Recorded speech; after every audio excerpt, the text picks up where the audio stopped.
Begin transmission. Hello, everybody. It is Milton and Ben, full crew here, Outer Rim Transmission for the new year of 2023. Wishing everybody a happy new year out there listening around the world or watching us live on YouTube as we go live every Friday at 9 o'clock p.m. But we are talking about a big deal also this week, and that is new Star Wars animation. We have Bad Batch Season 2 finally here. It was delayed and delayed some more and delayed again, and Lucasfilm finally decided, okay, we just got to put this out here. So that's our major topic for tonight. We're talking about the 2-episode premiere. I love when they give us 2-episode premieres for Spoils of War and Ruins of War of the 16-episode second season. So just hitting it off, how was your guys' New Year? It was good, man. It was nice to get away and see family. That's what I did, and it's just nice to take a break away from like the real world. Oh yeah, It was same here. I mean, it's just nice, getting to spend time with family, friends, chill out, work out, just kind of all the basic stuff. Watch football, get heartbroken by Ohio State the way they lost their game, and then just just enjoying the week, getting back into the swing of the fitness grind. Like, it may sound cliche, but everybody's doing it, so might as well keep on pushing through with the entire fitness crowd. Luckily, my gym's always empty just because I work out at home, so it's always a nice bonus. Yeah, I mean, well, me a lot more than Milton. I guess you probably have a lot less like newer people in your sort of gym, but mine is like flooded with people, and it's like, oh, here we go again. But hey, yeah. if you're out there, you're doing the right thing, and just keep working, consistency and all that good stuff. But yeah, as far as me, went out, definitely seen the family, a lot more of them. We had a party that was going to happen on Christmas Eve, and it got postponed to New Year's Day. So we had our big party for the holiday on New Year's Day, and seeing everybody was definitely a lot of fun to be had by all. But as far as our week in Star Wars, I'll jump in. I'm going to be getting started on a newer... not newer, but a new Star Wars miniature game. And I say new because I've had the game for 2 years and I haven't actually broken out of the box to play. I've played it over at a friend's house. At Star Wars Armada by Fantasy Flight Games. And Star Wars Armada is basically a game like Star Wars X-Wing or Star Wars Legion. Rather than using a dogfighting starfighters or using infantry troopers, you're using capital ships like the Venator class or things like Star Destroyers or things like Nebula B frigates and the bigger ships in Star Wars. And it's, so I'm going to be getting ready to play that this upcoming weekend. So I'm sitting down a couple days reading over the rules, as they are intricate as they always are for these sorts of things. So a lot to absorb, but of course you can't really learn until you actually get your hands on the models and actually play the game itself. So that's one thing I'm looking forward to. I'm looking forward to the new year, getting back into painting. I've been putting out on the back burner for at least 3 or 4 months now. Several things that I just haven't gotten to. So that's one of the goals, is to start, finishing that workload of things, which is, it's a good thing to do. It's good. It's a fun hobby, but yeah. Yeah, getting those type of things, like the miniatures, like that's always such a nice thing to do. I'm sure, especially for you, like during like these cold, like winter months, like that, that we're dealing with, especially us three here in the like northeastern part of the country. Like it's a nice thing to do. Nice way to chill after a long day for sure. For me though, for my week in Star Wars, I actually started a fun thing. I forgot to message you guys in the group chat about it. So, maybe our listeners can do it along with me as well. So we're about, if you look at the calendar, we're about 12 weeks away from Mando season 3. So basically what I did this week, I started, since there's 16 episodes of Mando, basically what I did was I watched the first 2 episodes of season 1, and then basically the way you can do it so it lines up perfectly with Mando season 3. If you just watch the first 2 episodes of season 1 and first 2 episodes of season 2, and then do that for both finales, we'll be able to get to the finale of season 2, the week before Mando season 3. So it's like, it's set up perfectly. So, this week I watched Mando season 1, episode 1 and 2, and, it's just such a nice thing to like be anticipating and be excited for. Like again, like it's like, man, Mando's coming back, and it was such a nice feeling, like refreshing feeling, starting Mando season 1, episode 1, like, you know, with the whole Life Day thing right out of the gates. Like it's like, oh man, this like brings back so much nostalgia, even though it was only 3 years ago, or I guess almost, I mean, 4 years ago this fall, but whatever. Almost 4 years ago this fall. It just brings back so much nostalgia. Like, man, like, think about how hyped all of us were as Star Wars fans, like watching that very first episode of Mando, like, you know, because we'd never seen anything like it before. So it's just, it was such a nice feeling watching the first couple episodes. And for me, anyways, I've said it consistently through Mando season 1 and through season 2. I feel like season 1, episode 2 is one of the most underrated episodes of the entire series. Oh yeah, by far. Because that's the Jawa episode. Yeah. And Ray Famuyiwa, Rick Famuyiwa. Rick Famuyiwa, he got inspiration from Indiana Jones and The Last Crusade for that one, which to me, like, that episode is so, like, it has so much Star Wars heart in it. Like, it's fun, has some action, has the Force, and it's like a one-off nice little story. Like, it's such a good episode, and it's by far one of the most underrated. So yeah, that was my week in Star Wars, just getting back into the swing of things. Like I said, if our listeners and viewers want to like join along, just watch the first couple episodes of Mando this week, and then, you know, continue on next week, and so on and so on. And I basically am going to do that. I've been doing that I'm going to start it this week anyways. On Wednesday, I'm going to be watching the Mando episodes on Wednesday, you know, like leading up to the new season. So that's the game plan over here. Yeah, I think that's a good idea. I think I'm going to do it too. Willow's ending on Wednesday, this upcoming Wednesday. Man, oh man, if you aren't watching Willow, why are you sleeping on Willow? Because that show just gets better every episode. It's got so much heart. It's got so much, a lot more than just wizards and wizardry and all that kind of thing. There's a lot of cool commentary on the world and different things like George Lucas always had done with the original Star Wars trilogy. And it's a nice modern take on fantasy, and that's coming to a close on Wednesday. I think the following Wednesday I'll start doing that. I'm going to include Book of Boba Fett in that as well, because that'll lead us right into it. And then, hey, you know, watch 1 or 2 a week or whatever, like you said, 2 or 3 a week.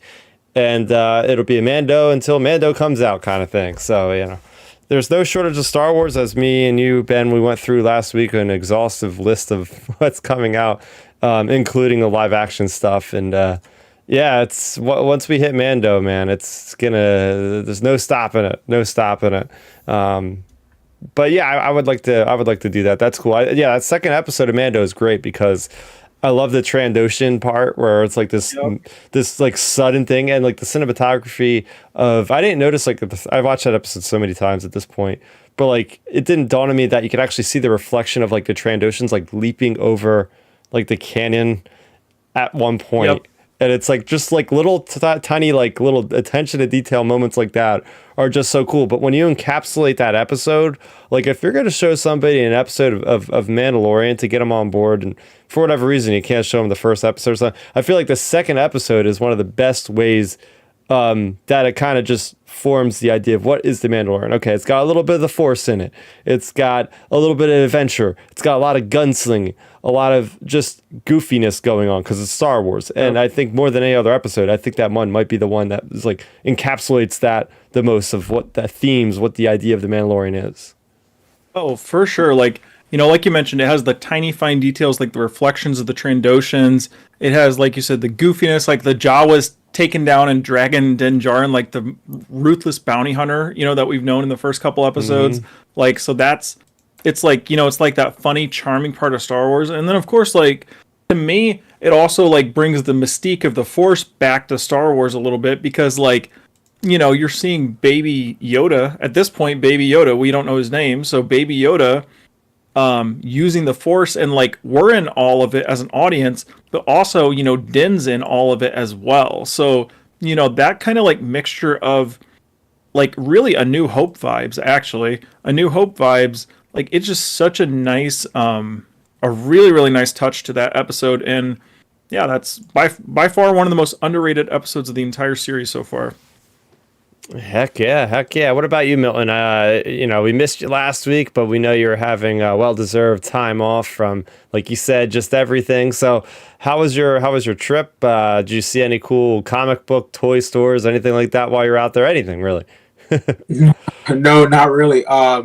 No, mommy, I didn't really have a week in Star Wars, honestly, because like I said, I just focused on spending time with my friends and family when I was traveling away. But yeah, honestly, this is one of the rare times over the last week or so where I really didn't have a moment with Star Wars. I mean, except for like just the basic things in my home, obviously, like whatever shirt I wear, or like movies sometimes, or Yep. shows, or even like I mean, I'd probably say YouTube lately has been a lot of my Star Wars moments, whether it's with the audiobooks or like Mm-hmm. just little videos I watch about different theories, because it's nice to see like the inside baseball when it comes to like Star Wars. So Oh yeah.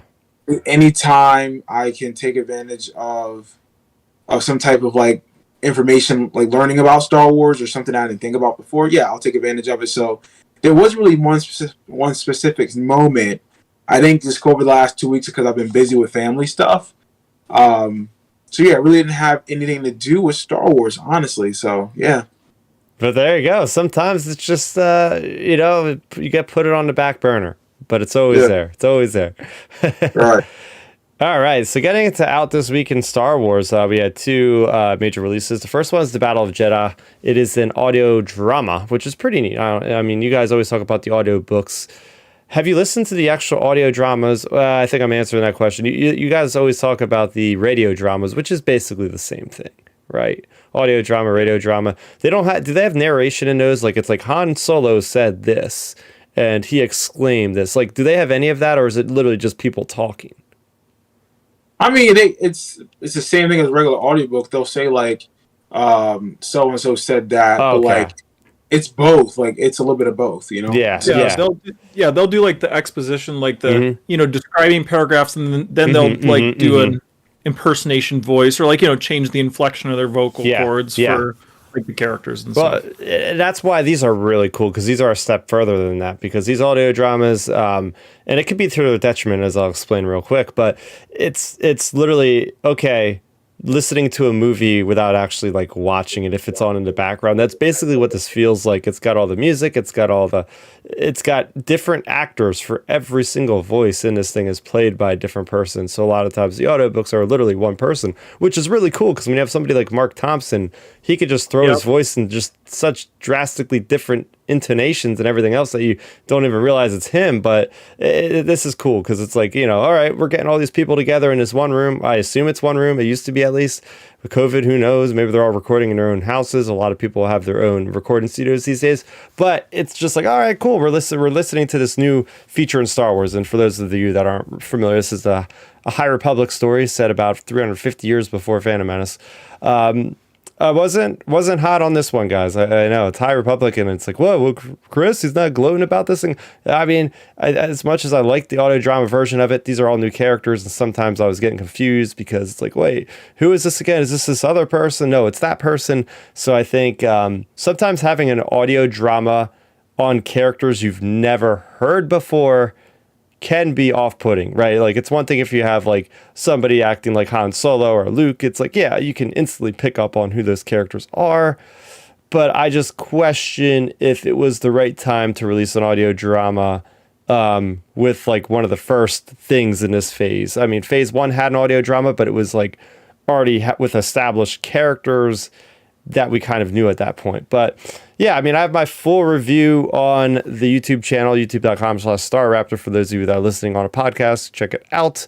So it's there. But yeah, not everything's going to hit all the time, and that's just okay. With some of Star Wars stuff coming out, it's, you move on to the next thing as we will. It's like, hey, this came out the day before Bad Batch. Wasn't really my thing. Well, I got Bad Batch to look forward to tomorrow. So it's like, okay.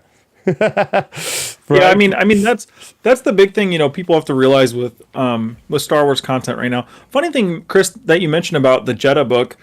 I noticed random tweets of people saying kind of similar reactions to you about it as Really? well, actually. Yeah, I noticed, like, you know how you have suggested tweets that pop up of people you don't even follow? Yeah. Like, I had random tweets popping up about that book of people not really enjoying it. So Oh crap. I don't think it's just you, just to put that out there. Interesting. Because I was going to message you that literally yesterday. I was like, man, I was literally going to message you and go, is this book not the best? Because I saw random tweets like that, but yeah, like when it comes to these things, like, you know, whether it be the books, the shows, whatever, you know, we just got to remember, like, there's plenty of things down the pipeline. Like, I mean, I said it throughout Andor, like, I wasn't the biggest fan of that show, but at the end of the day, so what? Like, there's plenty. There's Mando. There's Ahsoka. There's Skeleton Crew. There's Bad Batch. There's this. There's that. There's books, games, Fallen Order. Like, there's plenty of content. Like, I don't need to, like, you know, die on one hill of one show. Like, there's plenty of other things, and, like, you know, that's something I think a lot of fans are still getting used to, because, you know, back in the day, like when Revenge of the Sith ended, a lot of people were so hard on that trilogy because they thought that was the last Star Wars we would ever get. You know, and I think that's kind of still in people's subconscious, you know, like that's why sometimes people can be so harsh, because it's like, you know, you still have that fluttering feeling of like, is this the last thing we're getting? And of course it's not, but you know, it's still there as like a subtext. So like, that's something to always keep in mind when we're talking about Star Wars content. Yeah, and one last thing about this audio drama, if you really want to know what the issue is. Okay, so the audio drama is about 6 hours long. This thing's called the Battle of Jeddah. Battle of Jeddah lasts like 30 minutes, and it's at the end of the book, and it's like, oh. So what happened in the rest of it? There's people talking, more people talking, some more people talking, and some other people talking. You know, it's really quite dry. It's really quite dry. So I don't know if I can recommend it to many people unless they're like really into the High Republic. Now, apparently there's something big that happens at the end of this, when if you don't listen to it, you're going to be like, going into the next book will be like, wait, what happened here? And it's like, okay, listen to a 6-hour audio drama that you might get bored by, or just look up the cliff notes, you know? So, and I like the writer. George Mann, he's a great writer, because I've read plenty of his other Star Wars stuff. He's done like Star Wars Myths and Legends, Star Wars.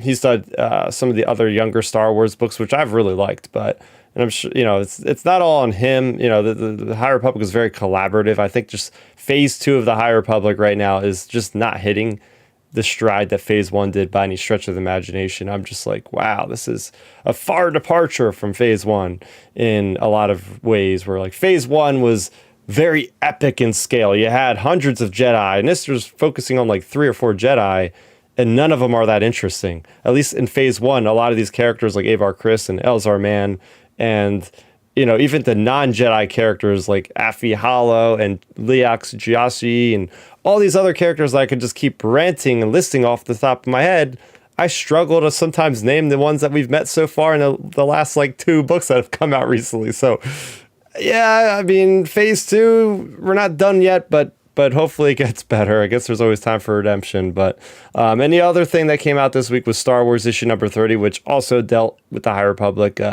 Luke and Leia and Chewie, they all go to a Nihil stronghold that has been long ago abandoned. So you can check both those out your local comic book store, or download the audio drama on any kind of streaming audio platform. With that being said, I think it's time for the main event. Something, as I mentioned off the top, we've been waiting for a long time. The last time we've seen the Bad Batch was back in 2021. But they are back with a vengeance. We have Spoils of War and Ruins of War, both clocking in about a little bit under 30 minutes as usual for the animation. I'm going to throw this one to Milton. We'll basically talk about these as one episode. I mean, that's how they were, you know, distributed, as basically as 2 episodes to watch back to back. So what were your thoughts on these 2 episodes, man?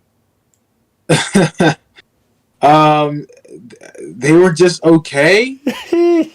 Like, honestly, nothing special. That's probably the best way I can describe it. Because I guess, you know, most premieres, no matter it's an animation or live action, you know, usually the premiere is that episode or 2 that hooks you into the season. So I remember, obviously, you guys know how I felt about last year's premiere. Loved it. That first episode or two, fire. I mean, it picks up pretty much directly at the end of Clone Wars, and I'm thinking, okay, we're in it. You know, we get to see young Caleb. You know how that pilot went. But yeah, this one, I mean, we're established with the characters. We understand who they are. Now let's reestablish them in the sense of where they are currently.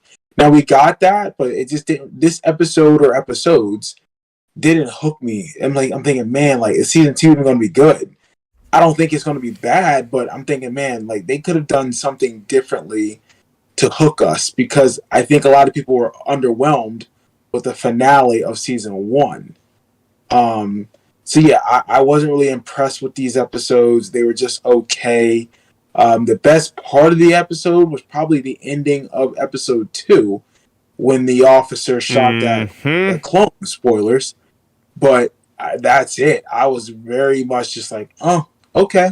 I guess I'll put it the way John Campion does it. He says, meh. Like, that's probably what it not probably. That's what it was for me. It just didn't really it didn't really hook me in the sense of like, man, I got to see episode 3 now. It's like, okay, Yeah. because I don't care about the Sid stuff. Anytime she's on screen, I'm like, all right, thought we were done with this person. But yeah, they're just on another mission at this point. Okay. Yeah, and I will echo a lot what you're saying, because you're right. I mean, when you look at these episodes in a vacuum, these episodes really could have been part of season 1 from that perspective, where it's like, hey, like, not much as like they haven't talked about much about what happened before. Like, this could just be a mission because they're going back to Sid. Yeah, I got this information. We meet this new character played by the well-known comedian that I'm forgetting. Wanda Sykes. And yes, Wanda Sykes. I do not know the character's name yet.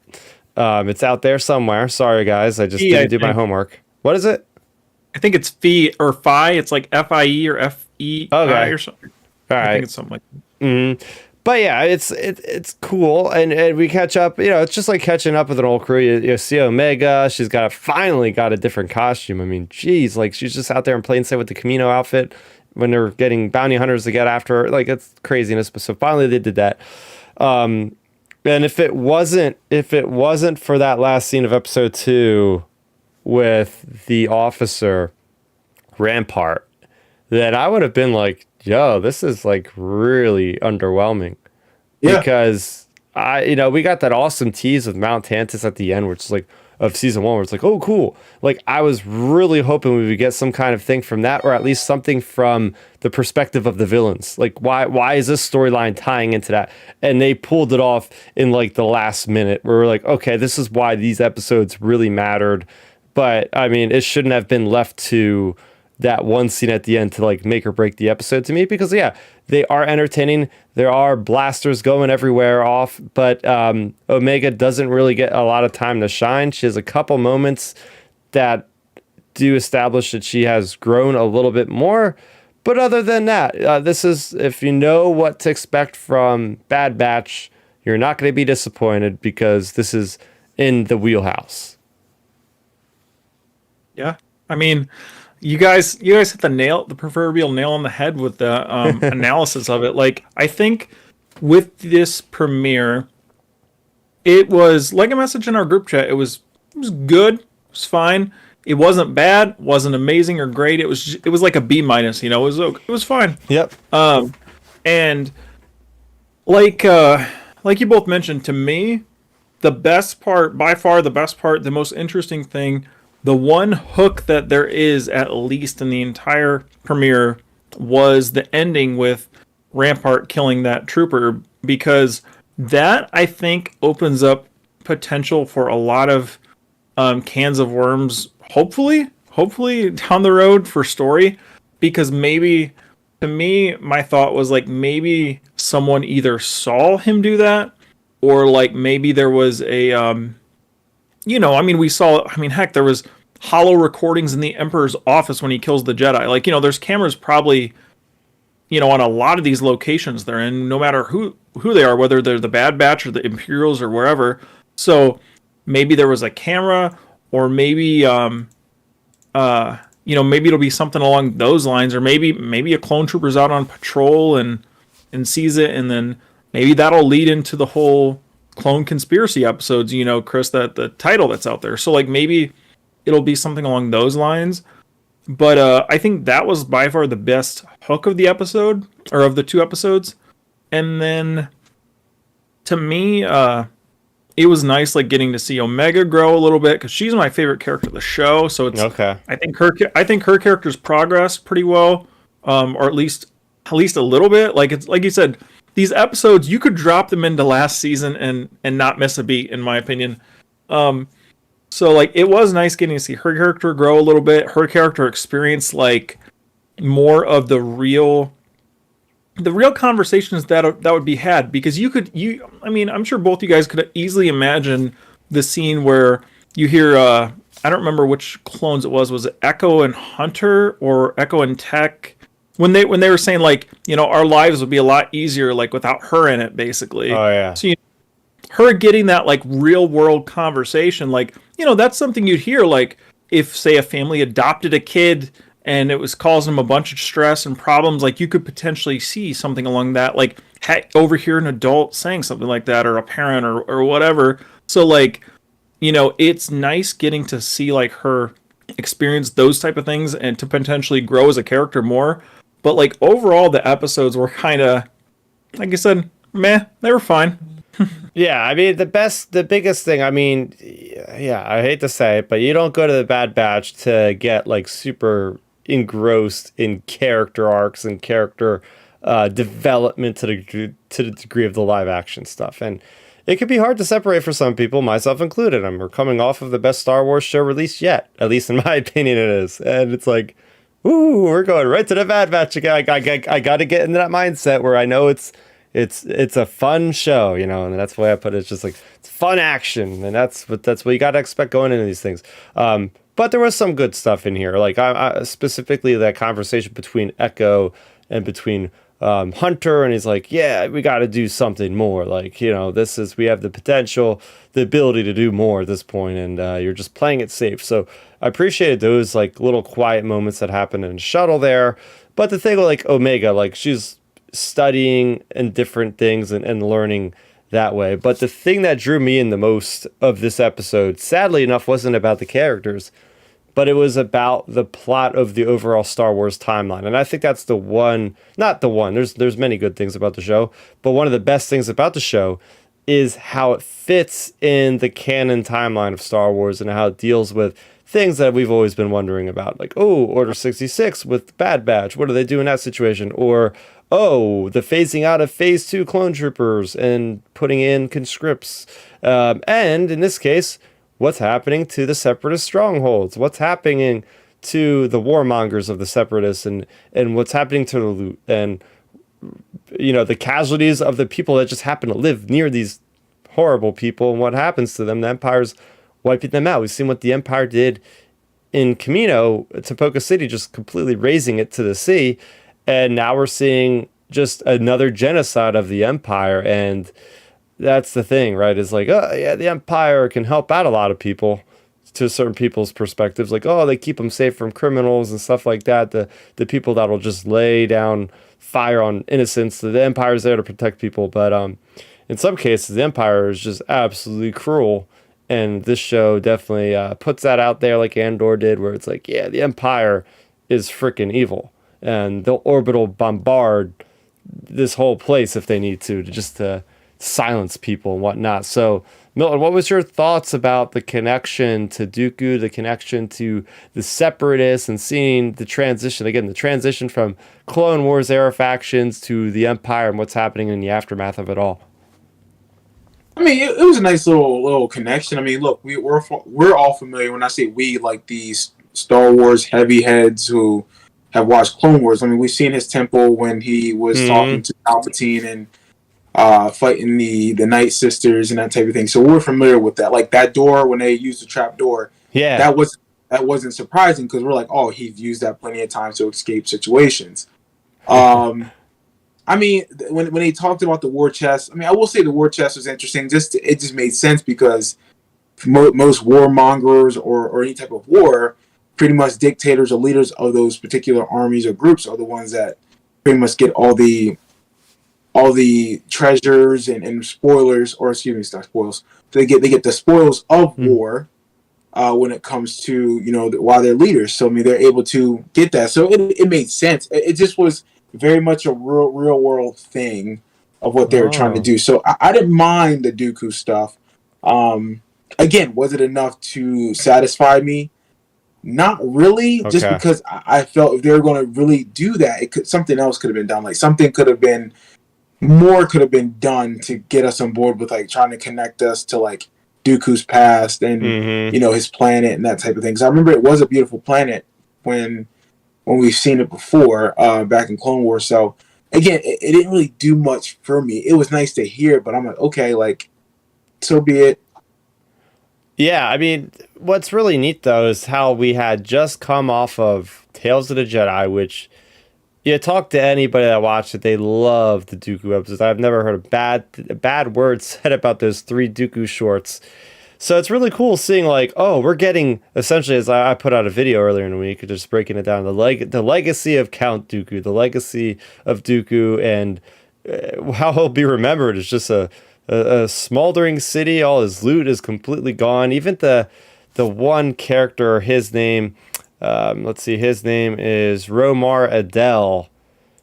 Said a few words about Dooku, and they weren't nice things to say about him. So we get to see how this guy in Tales of the Jedi was a Jedi that was looking out for the rest of the galaxy, and then he ends up with the dark side tainted, and now the people of his planet that he so lovingly cared about, because we learned about that in Dooku Jedi Lost, how he became a count. It just ends up falling apart in the end, and now people just look at him as an evil man at this point. So I thought it was kind of cool, like looking through like that whole timeline of Dooku at this point, even after his death, and just seeing how people are reacting. Oh yeah, like getting that. Like we mentioned, these episodes they're all right, but I think getting more like little bits and details about Count Dooku helped them for sure. Versus this just being like a generic, separatist leader or something. So like, it was definitely nice that they chose Dooku's place to like base this mission in, and just as you mentioned, Chris, like just the reinforcement of like, yeah, Dooku, sure, in Tales of the Jedi, he's like can be a sympathetic character and stuff, but at the end of the day, he's still like evil and still a bad guy. So like, it's good that they like still reinforced that, because there's always the worry with a lot of these shows, in my opinion, to like, are we going to skew the line between villain and hero so much where we're going to think every villain is actually a good guy? So I'm glad they're like still showing that Dooku isn't just like a good guy, at this point. So like that's a nice like bonus to these episodes, I would say. And yeah, overall I just think this whole sequence like at Dooku's temple and all that stuff, like it just was a nice touch, really. And then like just the overall mission that was involved with it as well, like just the fact like the clone troopers, like everyone like looting it basically, and then them just coming in on the Bad Batch and everything. Like I just thought it was just overall a really pretty good sequence. But then again, like we mentioned to start the episode, it's just getting into the whole Sid stuff, I think, is what really puts a bad taste in all 3 of ours and probably many other fans' mouth, I think. Like, just because it's like, I'm at a point, honestly, in the first episode, I don't know about you guys, but when Sid was talking and was like, the Imperials could basically bust this entire operation, I'm like, yep, come on, stormtroopers, let's bust this door down and get this baby moving. Like, let's go. Because it's just like, how many times are we going to get Sid? Like, we opened the season with her, and it's like, whoa. Yeah, I get really tired of this trope of, oh, there's just, and it's everything out there. It's like, oh, this is the one last mission. The one last mission. You complete this mission, you'll never have to do this again. You'll be out there in space. You'll have all the resources you'll ever need.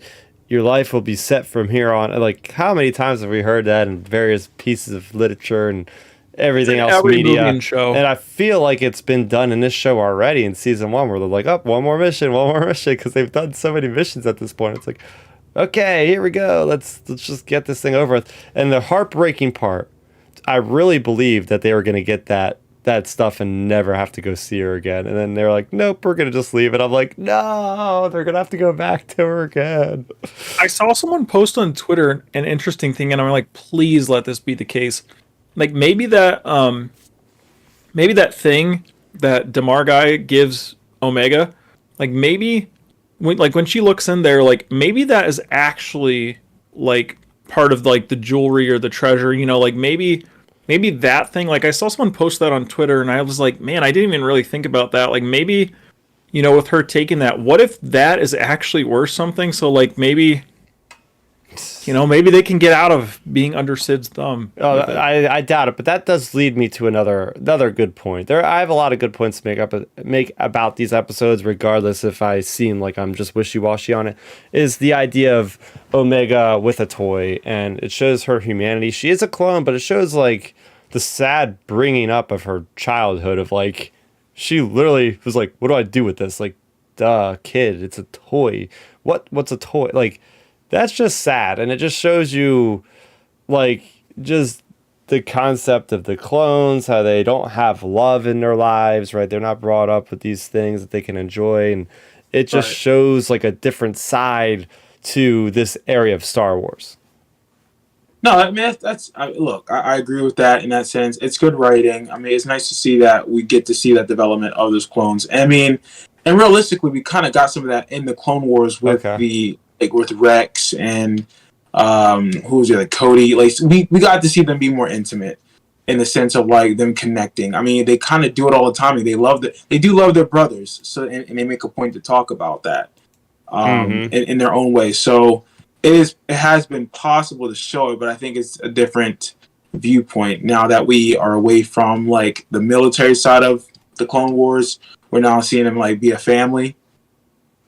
Oh yeah, that's pretty good. But I mean, as far as the visuals, that's what brought me into this show in these first couple minutes. Is like, wow, like I actually seen that clip back at Celebration back in May, and it just blew me away. Then it blew me away again watching on the smaller screen I have here. But just the fidelity, the enhancements. It has been almost 2 years from watching season 1, but just seeing that overall quality of the environments. And I think that's what's really great about Star Wars animation, is that they always can just go above and beyond because it's animation. They don't have to go to a filming location, or they have to create this thing. They could go absolutely crazy. They have places like Felucia, like from Revenge of the Sith, like those really vibrant type of locations. But this looked like something in like the South Pacific or something. But just the way the water looked, the way that the color popped, the way that the trees looked, just so much detail there. Just with the cinematic quality of the animation, having like a sort of like a film grain, the lighting, it's a really great looking show, and they stepped it up again this season already, just for the first 2 episodes. So that stood out to me. That Lucasfilm is always on the forefront of this animation. I was about to say they didn't shoot this in the volume. Yeah, I mean, it looks that good. I mean, it does. Like that opening shot, that opening sequence on the beach there, that was done so well. Like I was so surprised just like, watching it. Because like normally like when I watch this show or any of these shows, like I shut the lights off in the living room and shut the curtain, like that type of thing, just to see it in the dark, like a movie would.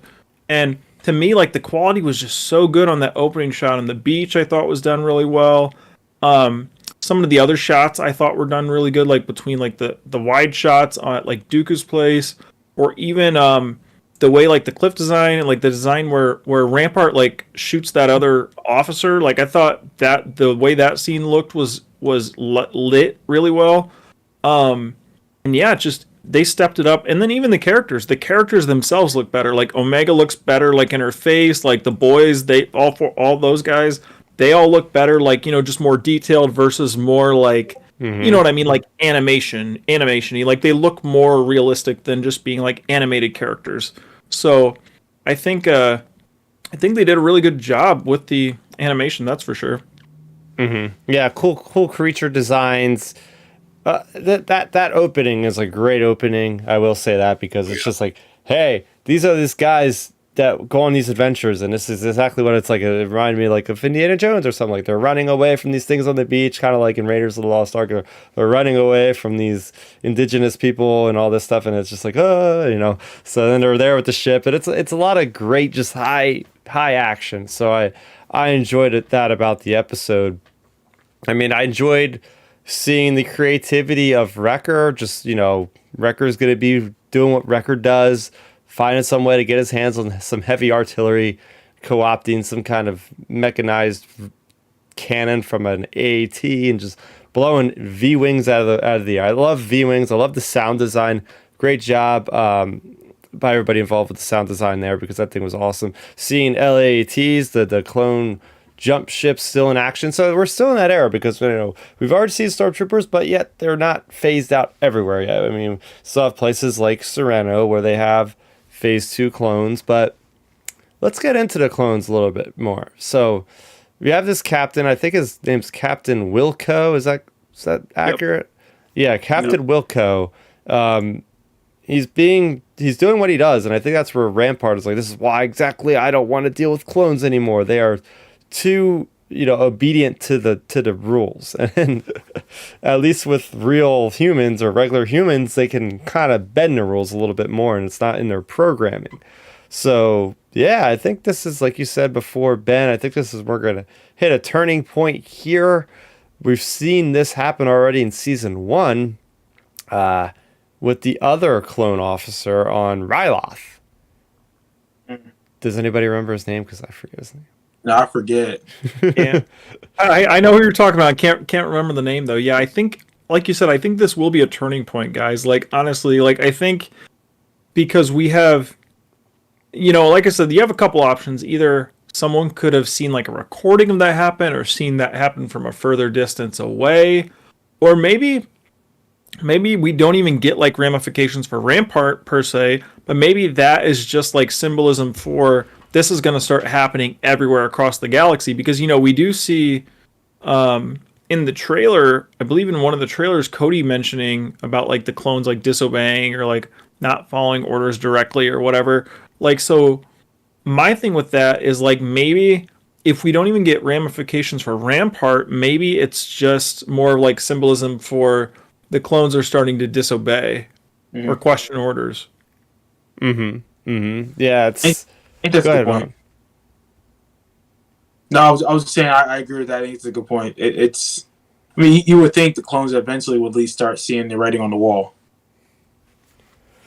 Yeah, I mean that's one thing I wanted in season 1 is some kind of clone uprising, clone rebellion, and I think the seeds have been laid so far, and it's continuing that trend in season 2.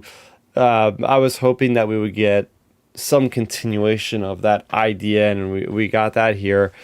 It's just the hierarchy of you got this clone commander just dealing with he's doing the right thing, right? He's like, we got to report these guys. These guys are on the Emperor's hit list, and then it's also brought back memories to Andor and to Dedra Miro and everybody that's involved in the ISB, where they're all kind of bickering, fighting against each other. And same thing with Rogue One, Orson Krennic versus Tarkin. Now you got Rampart that's going up against Tarkin because he's like, well, Tarkin shouldn't know this. Tarkin can't know this because it's going to make me look bad and all this sort of thing. So there you go. You have the infighting of the Imperials, which is that common theme that lately in the last couple of years has been really brought to the forefront of, like, when you're in an Imperial line of duty, it's dog eat dog. Anybody's trying to get the favor of the Emperor. They're trying to climb that ladder higher and higher and higher.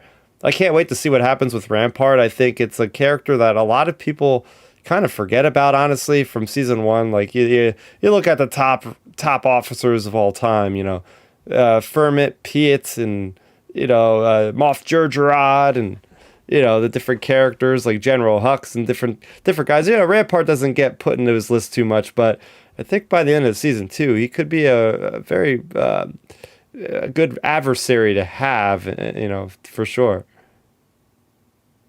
Yeah, he could be. I look. I mean, I don't. He definitely piqued my interest with what happened at the end of that episode. So I'm curious to see how he's going to. He's going to try to seize power. He's going to try to at least challenge Tarkin eventually throughout the show. You would think. Yeah, because we got Tarkin in, I think, like episode 1 or 2 of season 1. So it's not within the realms of possibility that he's going to show up again. So we're going to get a lot more. I don't know how many cameos are going to be. We're going to see Coruscant, so maybe we'll catch up with Tarkin on Coruscant. I can't wait to see Coruscant in general. Just the images that we've seen so far in the trailers, and where are we going to go? Are we going to go to the underworld? Are we going to go to like Club Obi-Wan or whatever the hell that place was called? No, it wouldn't be called Club Obi-Wan. That was from I think Temple of Doom or whatever. But yeah, so diving in there. Yeah, I'm just checking my notes here. I don't have a whole lot more that I wrote down, honestly. What about you guys? I mean, look, I'll just give my assessment like I gave earlier.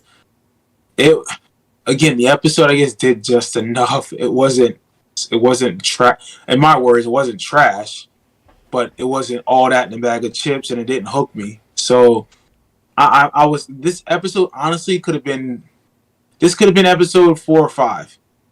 Episode 4 or 5, or just make it episode 4 of the season. Just because like that's I felt it fit probably mid-season or early mid-season, if that makes sense. Like it just didn't really push a narrative except for like some of the Omega development. I get that. I know with the Rampart stuff at the end when he shot the clone trooper, so that pushes some narrative, but again, the trailer itself for this particular season had us thinking a completely different type of season. So, from my perspective, like we get to see Palpatine, and it's going to be at least 1 or 2 scenes with him this season. I don't think he's going to be in it much, but really, what's the motivation of this season? We don't have any idea. You're right. Episode 1 and 2 of season 1 set that up for us, where okay, the Galactic Empire is fallen, Jedi destroyed. Yep. Empire's rising. Then we get to see the clones starting to get muscled out, but it's a slow burn of it, which is fine. So we understood where they were going to take this particular season of season 1. Now it's like, it's just them looking on missions and Omega's, inner feelings. That if that's the season, I'm not watching it. You know what I'm saying? Like, come on. Like, yeah, give me. Well, here's my thing with all of that. I think maybe what we could end up getting with this season is, we can maybe look back on these 2 episodes and be like, oh, I see where they were going now. Like, I think there's a chance. I know this is a stretch because, I mean, you know how this show's done us before in the past with, ups and downs and everything in between. But maybe the overarching goal of this season is like every episode we're going to be getting more and more and more of like the clones disobeying orders, breaking ranks, etc. Like maybe that's where they were going with. I mean, this could be me justifying the way they did these 2 episodes, but maybe that's the initial push of the show is like, hey, we're going down the route of clone troopers disobeying orders, and it's going to build and build and build to the eventual, like maybe, Chris, what you were saying, like a clone rebellion type situation. Maybe it'll be something like that toward the end of the year. Like, I could see them going in that direction, and if it doesn't go in that direction, then these 2 episodes are basically, like you said, Milton, should be the 4th or 5th episode of the season, because, like, if you cut off the Rampart stuff at the end, like, and I hate saying if you chop off parts of episodes, because that's like if you chop off the Vader scene at the end of Rogue One, half the people probably don't even like that movie anymore. So my thing is, if you chop off the Rampart stuff at the end, this would be classified like, all 3 of us, I'm sure, would classify these 2 episodes as filler. If we would put these in last season, we would be saying they're filler, So, like, I think, I don't know. I guess I'm just like at peace. Like maybe out of these like 16 episodes or whatever, hey, let's just get a couple of the filler, slower episodes out of the way now, and maybe get into more of like the clone uprising, clone rebellion type stuff, because like I think that's where they might be going with the story. Maybe that's why these episodes were set up the way they were, just to start kind of the first domino of the clone troopers rebelling is what I would guess anyways. Yeah, I think Milton really hit the nail on the head as I use that phrase again this episode. But it's like what's going on with our main crew. We know what's going on with the villain side of the story. But it's like, okay, you end this episode, they're gonna return back empty-handed. Okay, so I guess that means they're gonna take more missions. Whereas in the first season, isn't that when they get Omega and rescue her from a Camino? Like she comes with them. Yep. Yeah. So it's like, oh, that's a big story point. It's like, okay, like these clones that were that were discarded are not, obeying Order 66. Now they have a girl that they're taking care of that we don't know the identity of the girl, right? That was the big thing back then. It was like, ooh, is she a Palpatine? Oh, is she that? So there's this like mystery box approach where we were engaged. We were looking forward to the next episode a lot because we're like, there's so much potential with where this could go. Whereas this episode is just like, all right, we've seen missions like this before. The mission ended, and it was supposed to be the mission to end all missions, and Omega, the one that was a smart one in the group that was going to go back and get the stuff so they wouldn't have to worry anymore. Suddenly they're back again. So yeah, it's a little frustrating. Oh, for sure. Like whenever I'm watching episodes and shows now, I joked around with it to one of my buddies the other day. I was like, yeah, half the time when I watch shows and movies now, I'm always on like the Milton scale of rating. Like, is this trash or is this good? And I was like, and I even thought about that during these episodes. I was like, no, these aren't trash. They're just kind of like in the middle. Not really trash, not really amazing. They're just kind of there, really. Yeah. So let's go ahead around the room. We'll give it a score out of 10. I'll start this one first. Oh, God. I'll start this one first. Yeah. So my thoughts have not changed. They're similar to what I just said. Okay. Great for world building. Great world building for the Star Wars timeline here as far as where we're going with how the Empire's dealing with the Separatists putting down the old regime and stuff like that, which is really cool. We're seeing, Omega, we're seeing how childlike she is and how also at the same time how devoid of a proper childhood she had growing up with the clones. We get to see groundbreaking animation, which is always something great to see from Lucasfilm. They have a great track record for just continuing to push the medium forward as some of the best every time, as well as sound. Music by Kiner was excellent. But other than that, there wasn't a whole lot to really sink our teeth in, as you guys can hear, as you can see the time.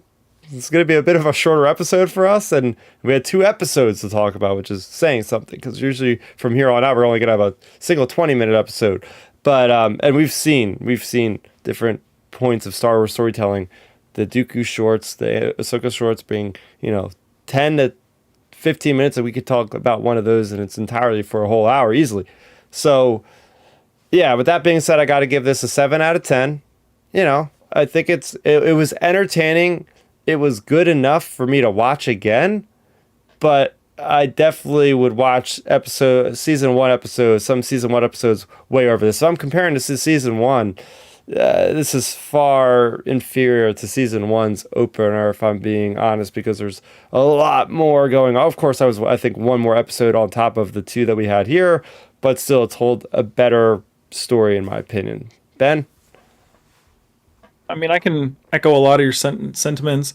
I just feel like this was an okay start to the season. Not amazing, not trash. I think it was okay. It was solid B minus C plus type deal we have going on here, just because it was like a basic story. Like I mentioned earlier, chop off the Rampart stuff, and this is kind of like filler episodes. They're okay. They're not bad. Like you could sit down and rewatch them just fine. Like they're not like grit your teeth through. They're fine. You could throw those on in the background and just have them on in the background. So I think they're okay for that.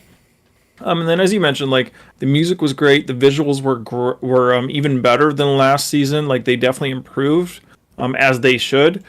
And then some of the character stuff I liked, whether it be the Rampart stuff, I thought was really good because it opens up a new door of like the clones potentially like turning on the Imperials. I thought that's a nice touch. And then I like the Omega stuff. I like that her character's growing a little bit more, becoming more like adult-like, and then also still getting the boundaries of being a kid with that toy. So yeah, overall, I thought the episodes were fine, and I would have to give it a 7 out of 10 as well. Mm-hmm. All right, 2 7 out of 10s. What are you going to say, final thoughts and score on this one, Milton? Yeah, I mean, look, everything I've said, I stand by it in the sense of it was okay. Nothing special. It did what it wanted to do. It didn't do what it needed to do, in my opinion. Like again, season 1's premiere was amazing. It did everything perfectly for that. So I know for a fact my score's gonna be lower than that season 1 premiere. I just feel that we have no direction of where the show's going, and I don't want this show to do what it did last year, where we had these peaks and valleys and ups and downs and inconsistencies of storylines of where we think things could go. I mean, hell, we talked about Hunter, or excuse me, was it Crosshair? Yep. So we talked about Crosshair multiple times, like hunting him down, and he hasn't yet. Now I'm curious, where is he at right now? Yeah, What's where is he doing at? currently? Why hasn't he even been mentioned? I know he's in the show, but you would think he knows they're alive. Mm-hmm. So where has he been? It's just maybe that could have been a better teaser at the end, or I don't know. But again, I wasn't really impressed with this premiere. Hopefully, episode 3 is better. We'll see. They can get rid of Sid. She's trash. Just get her out of the show. Oh my gosh. So if I had to rate this premiere, just probably the lowest score I've ever given a premiere. 6 out of 10. Ah, that's not too bad. I got nervous. I was like, man, is Milton gonna like bomb this to a 2 or something? 3 or something? Nah, I'm talking about for a premiere episode. It's getting at least a 6. All right. Well, hey, there we go. Everything you said about the visuals and everything in music it's Yeah. Clone Wars. And you already know I love the way it looks. I love the voice animation. It's fire. Like Clone Wars is some of the greatest animation I've ever seen and storytelling I've ever seen. So that honestly, that's probably the reason why I keep it at a 6. Yeah, same. If it was a Resistance animation, this is a 4. Did you ever watch Resistance, all of it? Yeah, I watched. It's just only like episode 1 or 2. And I was like, honestly, the way I feel about Miss Marvel is the way I was feeling about Resistance. I was like, I'm not watching this. I just can't get through it. What about you, Ben? Did you watch Star Wars Resistance? I watched it. I probably watched the first 8 or 9 episodes of it. No one finished it. Holy crap. Yeah, I mean, I didn't finish it all, but like I said, I watched the first 8 or 9. I watched until the part where I can't even think of the guy's name. Kaz, is it? Kaz, I think. I watched until like when they started getting into the, of all things, I stopped when they started getting into like the First Order Stormtrooper stuff. Like when they like about that point, like it's probably 7 or 8 episodes in. That's about where I just started. I was like, man, this is getting a little too much for me. So I bailed on it. But yeah, it was what it was. Well, there you have it. Let us know in the comment section down below what were your thoughts on the season premiere of Star Wars The Bad Batch, or as I like to say, Parents The Bad Batch. It's weird. They put like a trailer out and it said Parents The Bad Batch. That was weird. That was really weird. So whatever it's called in your region, I guess. But I'm not about to change the title of the show here just to reflect that. But anyways, we are basically calling this one episode 90 here. What are you guys going to be up to in the coming week? This weekend is just honestly one of my first relaxing weekends in a long time. Good, man. You deserve it. Yeah, these last, with the holiday season, you're traveling. Mm-hmm. Man, if you have that opportunity, because don't feel like I'm complaining, that's awesome. Like, spend that time with your people. But no, I'm really going to enjoy this weekend because there's nothing that I'm doing. Like, I am hanging out probably with some friends potentially. But if not, I'm watching some football. I'm hitting the gym once in a while. I'm chilling. I'm eating good. Like, that's my plan this weekend. Hell, I might even play some PlayStation or actually Nintendo 64 because I have not sat down and played with a game console in the last couple weeks because things Oh, are dude. crazy. So, no, yeah, it's gonna be a chill weekend. Can't wait to get to it. But yeah, if you guys want to find me on social media, my Twitter is Milton Weber, the number 7, or my Instagram is Milton, the number 7 Weber. There you go. Maybe he'll be playing some good old Revenge of the Sith on PS2. All right. Ben. I mean, it's a classic game. Like I was messaging in our chat earlier, that's one of my favorite like Star Wars games ever. It's so much fun, and it just adds in so many like behind the scenes aspects to Revenge of the Sith. Like if any of our viewers haven't played it yet, I mean, I don't know where you've been for one, but for two, I would for sure recommend that game. Like get it on whatever console you can, because the Revenge of the Sith game, of course, it's not canon per se, but it adds in a lot of the like behind the scenes fun stuff like that you wouldn't imagine, like in the temple, Yoda and Obi-Wan fighting like ninja style clones basically. Like those type of little details I think make that game so much fun. And then of course like the twist at the end, you could do either way. Like I really like that game a lot, and it's definitely one of the most replayable Star Wars games in my opinion. But in terms of what I'm up to this weekend, just the norm really, working out, meal prepping because I'm like currently dieting. We're about 24 weeks away from summer, 22 to 24 weeks away from summer. So, keep that in mind with your goals, like, stay on track because that's not too far away. So yeah, that's what I'm going to be up to this weekend, and then just spending time with family and friends. Like you mentioned, Milton. Like just because you love spending time with family and friends, but I get the same way. Like I can go on like a family vacation to like relatives from out of state and be at their house for like 10 days or something. But then when you get home, you're like, oh, I can relax and just chill. And like it's never a bad thing to say. Like of course it's great spending time with loved ones, but you gotta have time for you as well. So it's definitely always a nice thing. But yeah, I'm just going to be chilling, watching football, working out, talking Star Wars with you guys. Pretty much the norm, really. And everyone can find me on Twitter chatting about this stuff at RealBenMaynard. And then Instagram, I'm posting pretty much all my like updates of me, working towards getting shredded again. And I'm posting all my workouts and stuff. And, you can give me a follow there and check it out. It's a lot of fun. There you go. As far as what I'm going to be doing, as I said, I'll be doing some miniature gaming over the weekend. Looking forward to getting back into that. It's been a couple months. But yeah, that's basically about it. So for Milton, for Ben, for Chris, aka Starrapter, thanks everybody for watching. We'll be back here to talk about episode 3 of season 2 of the Bad Batch next week. Hope you guys have a good week. That's going to do it for us here. Thanks for watching. May the Force be with you. End transmission.